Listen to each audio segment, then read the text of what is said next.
আমাদের day life প্র্যাকটিসে সবচেয়ে বেশি যে পেশেন্ট যার কমপ্লেইন বেশি সেটা হচ্ছে আমরা বলি লোয়ার ব্যাক পেইন অথবা ব্যাক পেইন, এটা লোয়ার হোক অথবা মিড ব্যাক হোক, যাই হোক কমনলি লোয়ার ব্যাক পেইন, এটা আমাদের খুব কমন একটি প্র্যাকটিস। এইটা কি কারণে হয়? আমরা কমন যেটা পেশেন্ট দেখি সেটা হচ্ছে যে বয়স্ক পেশেন্ট, আমরা বয়স হিসেবে ভাগ করে ফেলি। বয়স্ক পেশেন্ট এটা একটা পেশেন্ট, অথবা ইয়াং পেশেন্ট, এটা একটি কারণ। বাচ্চাদের খুব কমই হয়, এক্ষেত্রে বাচ্চাদের একেবারেই কম হয়। তা আমি যেটি কমন পেশেন্ট সেটা হচ্ছে বয়স্ক পেশেন্ট, মেল ফিমেল যাই হোক। এখানে যে কমন কারণে হয় একটা হচ্ছে গিয়া তার হাইটের সাথে ওয়েটের একটি সম্পর্ক, আরেকটা হচ্ছে অস্টিওপোরোসিস, এবং হচ্ছে গিয়া আমাদের স্পাইনাল স্টেনোসিস বলি, মানে মেরুদণ্ডের ফুটা, এই যে ফুটাটা এইটার সাথে একটা সম্পৃক্ততা। আরেকটি হচ্ছে গিয়া তার হচ্ছে গিয়া প্রতিদিনের যে কর্মকাণ্ড সেই কর্মকাণ্ড। ইয়াং পেশেন্টের যেই কারণে হয় সেটা হচ্ছে এক্ষেত্রে একটা ওয়েট হচ্ছে ইম্পর্টেন্ট পার্ট। ওয়েটটা কি এবং তার কাজ কি, দেখা যাচ্ছে যে তার কর্মর ক্ষেত্রে সেটা রিলেটেড। কেউ যদি হেভি ওয়েট লিফটিং করেন তাহলে তো তার কোমর ব্যথা হওয়াটা খুবই কমনলি হয়, অথবা তার ওয়েট যদি বেশি হয় হাইটের তুলনায় সেক্ষেত্রেও কোমর ব্যথা হয়। সেকেন্ড যে কমনলি কারণে হয় সেটা হচ্ছে যে ইনফেক্টিভ। এখন ইনফেক্টিভ এটা একটা কারণ, সেটা হতে পারে কমনলি যেটা হয় টিবির থেকে হতে পারে, এটা একটি কারণ যে পোস্ট ইনফেক্টিভ টিবি, এই ক্ষেত্রে কোমর ব্যথা হয়। অথবা আরেকটি কারণে যেটা হয় সেটা হচ্ছে যে ইনফ্ল্যামেটরি ডিজিজ। ইনফ্ল্যামেটরি ডিজিজে ইয়াং পেশেন্টদের ক্ষেত্রে যেটা হচ্ছে যে আমাদের অ্যাঙ্কালজিং স্পন্ডোলাইটিস হতে পারে, সেটা মিড ব্যাকে হয় অথবা ব্যাকে হয়, লোয়ার ব্যাকে হয়।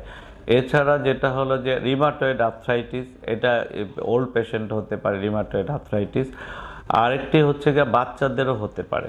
বাচ্চাদের ক্ষেত্রে দেখা যাচ্ছে যে বাচ্চাদের কমনলি যেটা ইনফেক্টিভ পোস্ট টিবি হতে পারে, এটা একটা কারণ হতে পারে। আরেকটা হচ্ছে যে বাচ্চা বলতে তার বয়সটা কত, তার যদি এখন জাস্ট গ্রোয়িং এজ হয় তাহলে তার ক্ষেত্রে দেখা যায় যে তার স্টাডি, তার বসা, এই স্টাইলগুলো, অথবা তিনটা বয়সের ক্ষেত্রেই একটি কমন হতে পোস্ট ট্রমাটিক ট্রমা, মানে যে কোনো কারণেই হতে, ট্রমার পরে যে কোনো বয়সেই ব্যথা হতে পারে।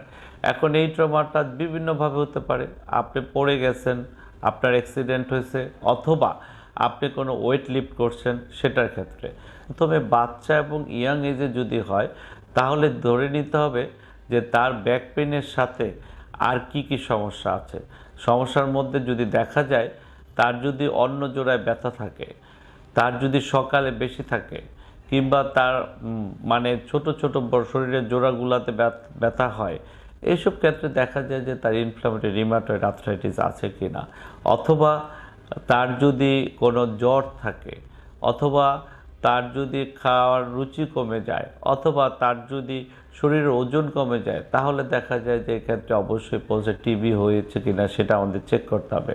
অথবা তার ট্রমার থেকে ট্রমা পড়ে গেলেন, নাকি অ্যাক্সিডেন্ট করলেন, না ওয়েট লিফট করেন, সেই ক্ষেত্রে যে তার ব্যথাটা শুধু কোমরেই থাকে নাকি অন্য পায়ের দিকে নামে, অথবা পা কোনো কিছু তার সেন্সেশন মানে বোধ কমে গেছে, অথবা দেখা যাচ্ছে যে তার মুভমেন্টে উইকনেস ডেভেলপ করেছেন, সেই সব ক্ষেত্রে আমাদের দেখা যায় যে তাহলে আমার চেক করতে হবে তার ডিস্ক প্রোলাপস আছে কিনা। ডিস্ক প্রোলাপস মানে সেটা হচ্ছে যে আমরা পিএলআইডি বলি, সেটা হচ্ছে যে আমাদের যে মেরুদণ্ডের দু হাড়ের মাঝখানে যে জেলটি থাকে, জেলটি বের হয়ে ব্রেন থেকে যে নার্ভগুলো নেমে স্পাইনাল কর্ড বলি, এই স্পাইনাল কর্ডটা যখন মেরুদণ্ডের যে হাড়ের মাঝখানে যে ফুটা থাকে সেটা দিয়ে যখন বের হয়, ওই ওই স্পাইনাল কর্ডের উপরে কোনো প্রেশার দিচ্ছে কিনা, সেই প্রেশারটা দিচ্ছে কিনা এবং কতটুকু দিচ্ছে সেটা দেখার জন্য কিন্তু তখন আমরা এমআরআই করি। আমি এই কথাটি কেন বললাম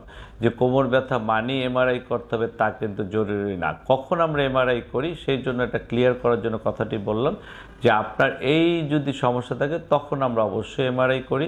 এমআরআই করে আসলে আমরা কজটা জানতে চাই যে তখন তার ট্রিটমেন্টটা আমাদের সেইভাবে করতে হয়। আর যারা এইজিং পেশেন্ট তাদের ক্ষেত্রে কিন্তু এমআরআইটা খুব একটা যে জরুরি, যদি তার ট্রমার হিস্ট্রি না থাকে, যদি তার ওরকম জ্বর না থাকে, রুচি কমে গেছে সেটা না থাকে, ওজন কমে গেছে সেটা না থাকে, অথবা তার পায়ে ব্যথা ওইভাবে রেডিয়েশন নাই, উইকনেস নেই, তাহলে কিন্তু এমআরআই খুব জরুরি না। আমরা তাকে তাহলে মানে মোটামুটি ধরেই নিতে পারি, এটা বলি আমরা স্পন্ডোলাইসিস। অথবা অন্য কোনো এক্সরে করলে যদি দেখা যায় যে তার অন্য যে অস্টিওপোরোসিস, আমরা অস্টিওপোরোসিস আছে, স্পন্ডোলাইসিস আছে, অথবা আরেকটি হতে পারে ভার্টিব্রা সরে যেতে পারে, সেটা সরে গেলে দেখা একটার উপর সরে, সেটাকে বলি আমরা স্পন্ডাইলোলিস্থেসিস। সেই ক্ষেত্রে অবশ্য আমাদের মেজারমেন্টটা আলাদা। স্পন্ডাইলোলিস্থেসিসের চিকিৎসাটা এখন এটা কোমর ব্যথার মধ্যে পড়ে না, কিন্তু সেটার চিকিৎসাটা অন্যভাবে, যে তখন আমাদের দেখতে হয় যে তার রেডিয়েশন পেইন আছে কিনা, অথবা তার আপনার ডেইলি লাইফে হ্যাম্পার করছে কিনা। সেই ক্ষেত্রে তখন তাকে কনজারভেটিভ চিকিৎসা যদি ফেল করে, সেই ক্ষেত্রে দেখা যায় তাকে অন্য চিকিৎসাতে যেতে হতে পারে। বাট কমনলি যে পেশেন্টটি হয় ব্যাক পেন, সেটা এইজিং পেশেন্টের ক্ষেত্রে দেখা যায় যে আমাদের স্পন্ডোলাইসিসের জন্য ব্যথা হয়। সেই ক্ষেত্রে আমাদের চিকিৎসাটা যেটা দরকার সেটা খুব মানে স্ট্রেট ফরওয়ার্ড, যে প্রথম কথা হলো তার ডে লাইফ মুভমেন্টে আমাদের কিছু অ্যাডভাইস থাকে। অ্যাডভাইসটা হচ্ছে যে আপনি একেবারে নিচে বসে কিছু করেন না, অথবা বেন্ড হয়ে কোনো ওয়েট লিফট করেন না, এটা, অথবা লং স্ট্যান্ডিং কোনো কাজ করেন না, লং সিটিং কোনো কাজ করেন না। আপনি শুধু প্রেয়ারের জন্য আপনি নর্মাল নিয়মে প্রেয়ার নামাজ পড়বেন, এছাড়া আপনি হাই কমোড ব্যবহার করবেন এবং একটু আগে যে অ্যাডভাইসগুলো বলেছে সে অ্যাডভাইস দিবেন, এর সাথে সিমটোমেটিক ট্রিটমেন্ট দিব। সাথে আমরা সিমটোমেটিকের সাথে এবং তার ডেইলি লাইফ প্র্যাকটিসের যে মুভমেন্ট সেটার সাথে বোন স্ট্রেংথেনিং কিছু ড্রাগ দিতে পারি, সেই ড্রাগের সাথে নার্ভের কিছু সাপোর্টিভ কিছু ট্রিটমেন্ট দিতে পারি। আমি আশা করি এতে উনি অনেকটা কমফোর্ট ফিল করবেন, ভালো থাকবেন, কিন্তু এটা ভালো হওয়ার কিছু নেই।